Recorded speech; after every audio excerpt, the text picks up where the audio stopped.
Hello friends, welcome back to Anvesha channel. आज हम लोग पढ़ेंगे प्रयोगवाद। ठीक है, इस टॉपिक को हम लोग पूरे विस्तार से पढ़ेंगे। ठीक है, सबसे पहले इसकी समय सीमा को देखते हैं कि प्रयोगवाद का जो समय सीमा है वो 1943 से लेकर 1952 ईस्वी माना जाता है। ठीक है, अब देखिए प्रयोगवाद का आरंभ कब से माना जाता है? तार सप्तक।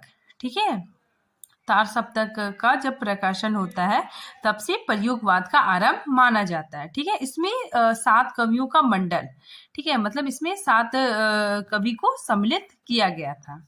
ठीक है, आगे देखिए, तार सप्तक का संपादन किसने किया? अज्ञेय जी ने। ठीक है, और अज्ञेय का पूरा नाम सच्चिदानंद हीरानंद वात्स्यायन अज्ञेय है। ठीक है, लेकिन इसको शॉर्ट में अज्ञेय बोलते हैं। ठीक है, और इनका पूरा नाम सच्चिदानंद हीरानंद वात्स्यायन है। ठीक है, अब हम लोग देखते हैं कि सन 1943 ईस्वी में सच्चिदानंद हीरानंद वात्स्यायन अज्ञेय के नेतृत्व में हिंदी में एक आंदोलनकारी लहर उठी। ठीक है, हिंदी में एक आंदोलनकारी लहर उठी जो प्रयोगवाद कहलाई। ठीक है, देखिए, तार सप्तक, इसका अर्थ क्या है, ये कहाँ से आया? तार सप्तक सरगम। ठीक है, ये सरगम या 7 स्वरों के संकलन से लिया गया है। ठीक है, तो ये जो तार सप्तक है ये मतलब सरगम से ही लिया गया है। ठीक है, देखिए, तार सप्तक का शाब्दिक अर्थ क्या है? सरगम। तार सप्तक का शाब्दिक अर्थ सरगम। ठीक है, सरगम होता है और ये सरगम से लिया गया है। ठीक है, अज्ञेय जी को संगीत बहुत ज्यादा पसंद था। ठीक है, इसीलिए उन्होंने मतलब सरगम से ही तार सप्तक नाम रखा। ठीक है, सरगम मतलब क्या हो गया? 7 सुरों का समूह कहलाता है सरगम। ठीक है, अब देखिए, अज्ञेय जी के अनुसार एक ही प्रकार के भाव चेतना के तार में पिरोए 7 कवियों की रचनाएं उनका संकलन तार सप्तक कहलाता है। ठीक है, मतलब अज्ञेय जी के अनुसार एक प्रकार का जो भाव चेतना, ठीक है, चेतना के तार में पिरोए, इसमें 7 कवि होते। ठीक है, 7 कवियों की रचनाओं का जो संकलन होता है उसे हम लोग तार सप्तक कहते हैं। ठीक है, तार सप्तक कहलाया।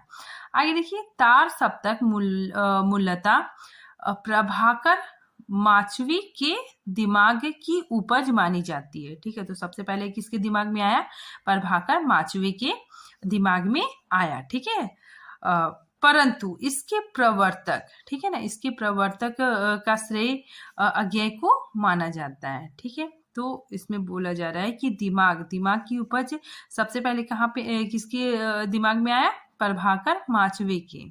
ठीक है, परंतु अगर इसका प्रवर्तक माना जाए, ठीक है, इनके प्रवर्तक कौन थे? अज्ञेय। ठीक है, अज्ञेय को माना जाता है और प्रयोगवाद को ही नेकवाद और प्रपदवाद कहा जाता है। देखिए, 1943 ईस्वी से 1952 ईस्वी के बीच अज्ञेय एवं उनके समर्थक कवियों द्वारा, ठीक है, अज्ञेय और उनके समर्थक कवियों द्वारा काव्य के क्षेत्र में भाषा, भाव, शैली, काव्य रूप, प्रतीक, विधान आदि स्तरों पर नवीन प्रयोग किए गए। ठीक है, ये क्या हुए? नवीन प्रयोग किए गए। अतः अज्ञेय एवं उसके समर्थन कवियों द्वारा जिन काव्य धारा का प्रवर्तन किया गया उसे प्रयोगवाद नाम से जाना जाता है। ठीक है, तो प्रयोगवाद में नए प्रयोग हुए। ठीक है, और इसे प्रयोगवाद के नाम से जाना जाता है। ठीक है, अब आगे देखिए, इस काव्यधारा के लिए प्रयोगवाद शब्द का प्रयोग, ठीक है, प्रयोगवाद शब्द का प्रयोग सबसे पहले किसने किया? आचार्य नंद दुलारे वाजपेयी जी ने की। ठीक है, अब देखिए, आचार्य नंद दुलारे वाजपेयी ने प्रयोगवाद रचनाएं निबंध में किया। ठीक है, उन्होंने एक रचना लिखी, ठीक है, उसमें निबंध में किया। यह निबंध 1944 ईस्वी में सरस्वती पत्रिका में प्रकाशित है। ठीक है, तो यह निबंध जो आचार्य नंद दुलारे जी ने लिखा, ठीक है, 1944 में, वो सरस्वती पत्रिका में भी प्रकाशित हुई। ठीक है। अज्ञे ने इस काव्य धारा के लिए प्रयोगवाद शब्द को स्वीकार नहीं किया था। ठीक है, तो अज्ञे प्रयोगवाद शब्द स्वीकार नहीं किए थे। ठीक है, उन्होंने इसके लिए नई कविता, ठीक है, नई कविता का प्रयोग किया था। ठीक है, नई कविता का संज्ञा मतलब नई कविता नाम का प्रयोग किया था। आगे देखिए, हिंदी में प्रयोगवाद का आगमन। ठीक है, हिंदी में प्रयोगवाद का आगमन कहाँ से हुआ? ब्रिटेन के न्यू सिग्नेचर आंदोलन के प्रभाव स्वरूप हुआ। ठीक है, क्वेश्चन ऐसा आता है एग्जाम में कि हिंदी में प्रयोगवाद का आगमन किसके प्रभाव स्वरूप हुआ? तो इसका आंसर क्या होगा? ब्रिटेन के न्यू सिग्नेचर आंदोलन के प्रभाव से हुआ। ठीक है, आगे देखिए, 1932 ईस्वी में स्टेफेन, ठीक है, स्पेंडर, आर्डन लेहमेन ने एक संयुक्त काव्य संकलन न्यू सिग्नेचर प्रकाशित करवाकर न्यू सिग्नेचर आंदोलन का प्रवर्तन किया। ठीक है, आगे देखिए, प्रयोगवाद का प्रथम प्रयोग। ठीक है, ये बहुत इंपॉर्टेंट है। ठीक है, क्वेश्चन आता है कि प्रयोगवाद का प्रथम प्रयोग किसने किया? तो नंद दुलारे वाजपेयी जी ने किए। प्रयोगवाद के संदर्भ में आलोचकों के मत। ठीक है, तो प्रयोगवाद के संदर्भ में विभिन्न विद्वानों ने अपने अपने मत दिए। ठीक है, सबसे पहले है प्रयोगवाद एक शैलीगत विद्रोह है। ठीक है, यह किसने कहा? डॉक्टर नगेंद्र ने। ठीक है, तो ये बहुत बार आ चुका है एग्जाम में कि प्रयोगवाद एक शैलीगत विद्रोह है। ये किसने कहा? और डॉक्टर नगेंद्र ने। ठीक है, आगे देखिए, प्रयोग बैठे ठल्लों का धंधा है। ठीक है, ये किसने कहा? नंद दुलारे वाजपेयी जी ने कहा। ठीक है, आगे देखिए, प्रयोगवाद दृष्टिकोण का अनुसंधान है। ठीक है ना, ये किसने कहा? केसरी कुमारी। 1943 ईस्वी में अज्ञे के नेतृत्व में हिंदी कविता के क्षेत्र में एक नए आंदोलन का प्रवर्तक हुआ। ठीक है, जिसे अब तक विभिन्न संज्ञाएं प्रयोगवाद, प्रपद्यवाद, नई कविता आदि प्रदान की गई। ठीक है, ये वाक्य किसने कहा? गणपति चंद्र गुप्त ने। प्रयोगवाद ज्ञात से अज्ञात की ओर बढ़ने का बौद्धिक जागरूकता है। ठीक है, ये किसने कहा? लक्ष्मीकांत वर्मा ने। ठीक है, प्रयोगवाद कलात्मक अनुभव का क्षण है। ठीक है, ये किसने कहा? रघुवीर सहाय ने। फिर प्रयोगशील कवि मोती खोजने वाले गोताखोर है। ठीक है, ये बहुत इंपॉर्टेंट है कि प्रयोगशील कवि मोती खोजने वाले गोताखोर है। ये किसने कहा? अज्ञे जी। देखिए, ये 7 कवि किसी एक स्कूल के नहीं अपितु अलग अलग धाराओं के हैं। ठीक है, ये किसने कहा? अज्ञे जी ने। ठीक है, बहुत बार इससे क्वेश्चन आता है कि अज्ञे जी ने स्वयं कहा है कि ये 7 कवि किसी एक स्कूल के नहीं अपितु अलग अलग धाराओं के हैं। ठीक है, ये वास्तव में राही नहीं। ठीक है, राही नहीं मतलब किसी एक बंधी बंधाई परिपाटी में चलने वाले नहीं। ठीक है, अपितु नई राहों के अन्वेषी है। ठीक है, ये क्या है? नई राहों के अन्वेषी है। ये बहुत बार पूछा जाता है। ठीक है, तो ये किसने कहा? अज्ञे जी ने, स्वयं अज्ञे जी ने कहा। ठीक है, नई राहों के अन्वेषी का मतलब क्या होता है?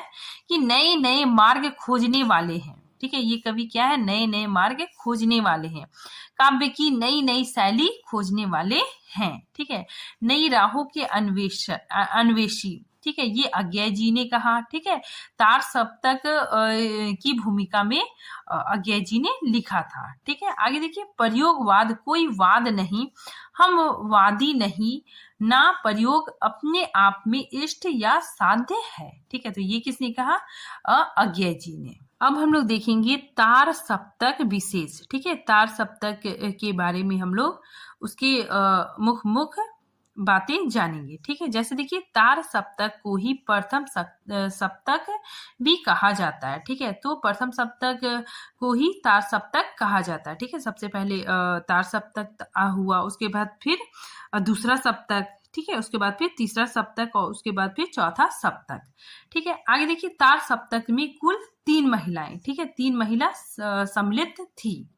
ठीक है, नेक्स्ट देखिए, तार सप्तक में प्रथम महिला। ठीक है, प्रथम महिला कौन थी? संकुत माथुर। ठीक है, ये संकुत माथुर दूसरे तार सप्तक में शामिल है। ठीक है, अब देखिए महिलाओं की संख्या कितनी है, 3। कौन कौन, संकुत माथुर, ठीक है, फिर कृति चौधरी, उसके बाद फिर सुमन राजे, ठीक है, ये महिला कवित्री हैं, ठीक है ना। और ये जो सुमन राजे है जिन्होंने हिंदी साहित्य का आधा इतिहास लिखा, ठीक है। और ये जो संकुत माथुर है इसे शकुंतला माथुर भी कहा जाता है, ठीक है। फिर देखिए किताबों में शकुंतला माथुर मिलता है, लेकिन इसका जो वास्तविक नाम है वो संकुत माथुर ही है। तार सप्तकों में राजस्थान से, ठीक है, राजस्थान से कौन कवि थे, नंद किशोर आचार्य, ठीक है। तार सप्तक में पति पत्नी, ठीक है, पति पत्नी कौन कौन थे, गिरिजा कुमार माथुर और संकुत माथुर, ठीक है। अब हम लोग देखते हैं सप्तक, ठीक है, इसमें 7 कवि थे, ठीक है, संपादक अज्ञेय जी थे, ठीक है। चलिए हम लोग इसको विस्तार से पढ़ते हैं। कवियों, ठीक है, इसको अगर हम बांटना चाहे तो इस तरह हम बांट सकते हैं, ठीक है। 1943 ईस्वी में तार सप्तक, ठीक है, पहले सप्तक को ही तार सप्तक कहा जाता है, ठीक है। इसमें मतलब पहला सप्तक नहीं नाम पड़ा, इसमें तार सप्तक नाम पड़ा, ठीक है। उसके बाद फिर दूसरा सप्तक, उसके बाद तीसरा सप्तक, फिर चौथा सप्तक, ठीक है।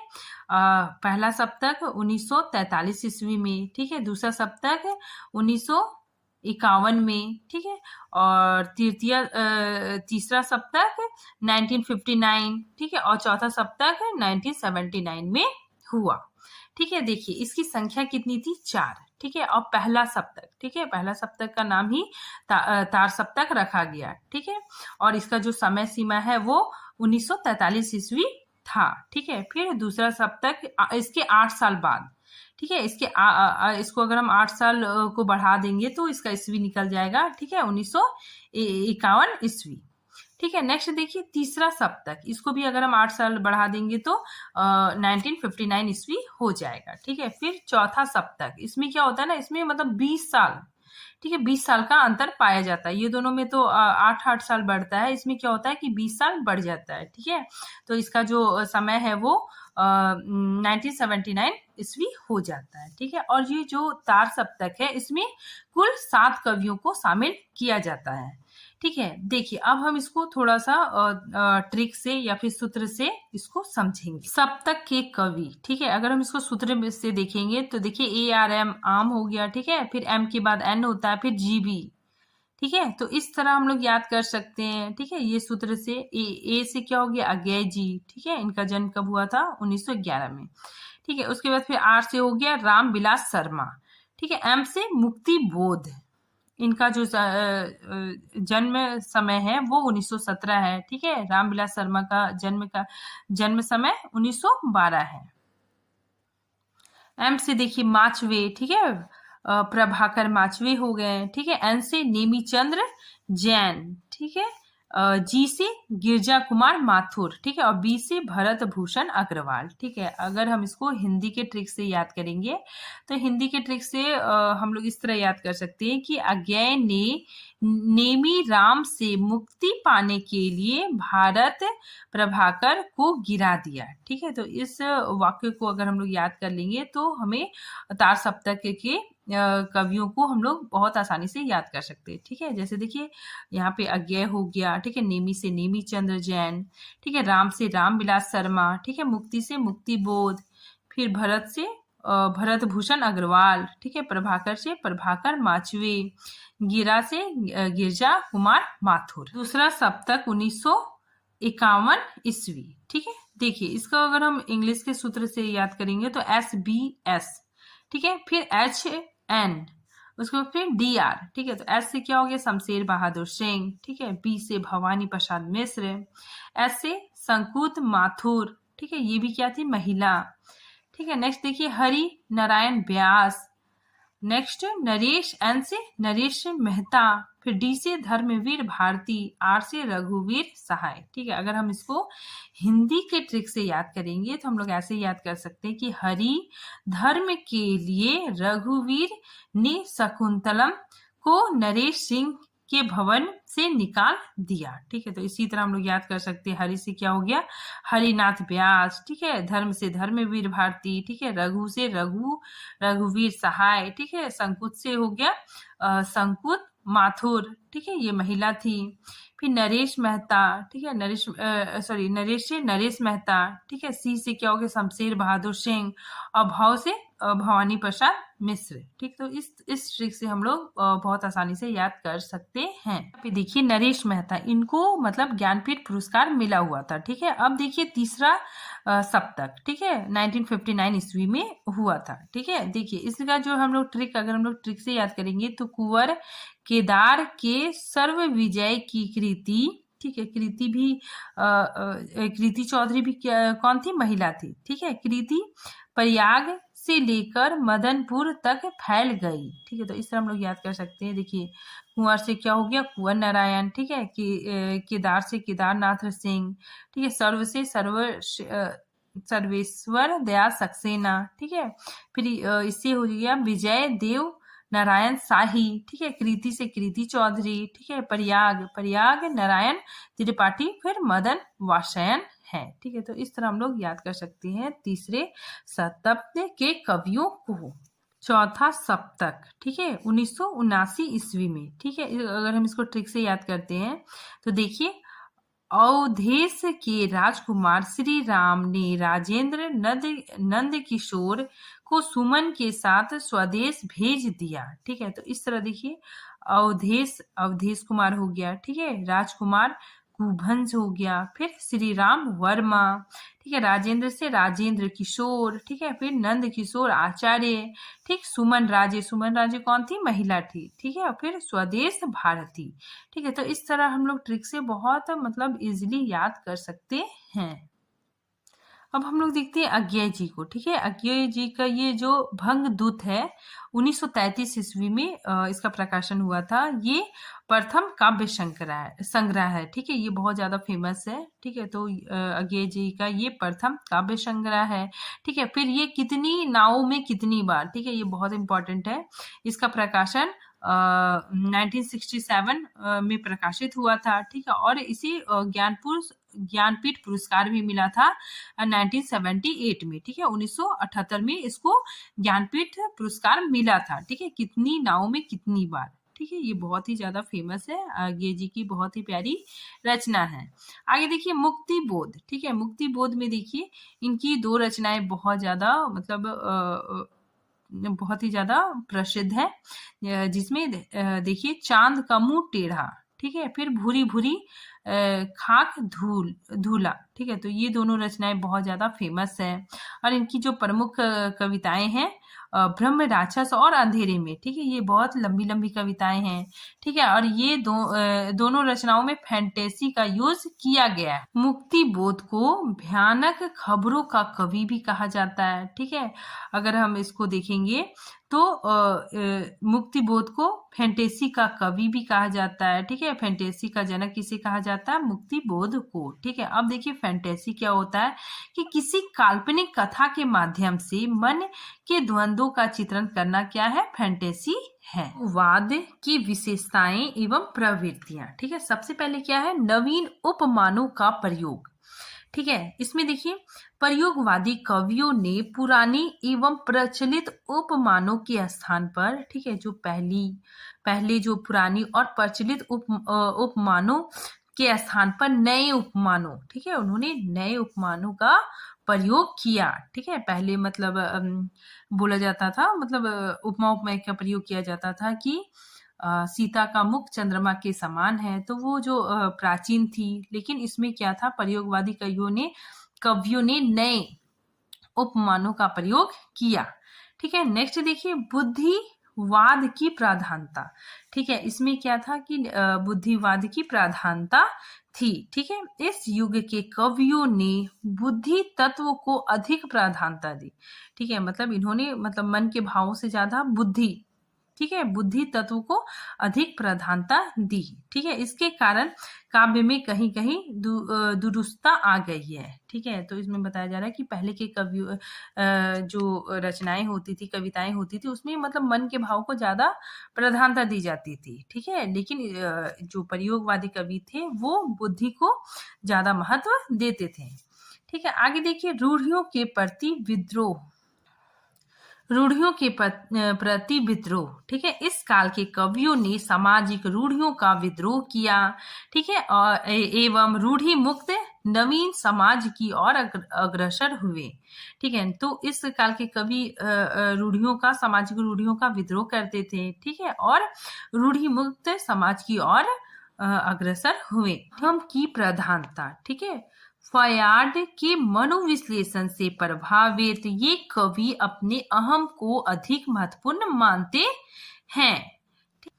प्रयोगवादी कवि फयार्ड के मनोविश्लेषण के सिद्धांत से प्रभावित होने के कारण, ठीक है, अहम को अधिक महत्वपूर्ण मानते थे। ठीक है, नेक्स्ट देखिए, प्रेम भावना का खुला चित्रण। ठीक है, इन्होंने प्रेम भावनाओं का अत्यंत खुला चित्रण कर उसमें अश्लीलता का समावेश कर दिया। ठीक है, मतलब इतना खुले तरीके से, ठीक है, विस्तार से कविताओं को समझाया कि वह कविताएं अश्लीलता से परिपूर्ण हो गई। ठीक है, प्रेम से संबंधित जो भावना थी उसका इन्होंने खुलकर चित्रण किया। ठीक है, नेक्स्ट देखिए, मुक्त छंदों का प्रयोग।